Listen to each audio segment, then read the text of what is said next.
Možno sa pýtate, prečo láska stále neprichádza, aj keď po nej úprimne túžite. Vaše srdce môže byť unavené z minulosti.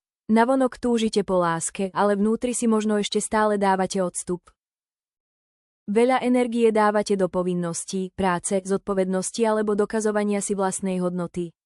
Lenže láska neprichádza cez tlak. Prichádza cez otvorenosť. Tu je silný odkaz, časť vás ešte stále kráča s minulosťou. Možno so sklamaním, stratou, nevypovedanou bolesťou alebo človekom, ktorý vám vzal dôveru. Ale táto karta ukazuje nádej. Nejde o trest ani osamelosť navždy. Ide o ukončenie jedného vnútorného cyklu, aby ste mohli prijať niečo nové. Odkaz tejto veštby je jasný, láska sa k vám môže priblížiť vtedy, keď prestanete hľadať potvrdenie zvonku a začnete znova veriť vlastnému srdcu. Ak cítite, že toto je váš príbeh, napíšte mi správu.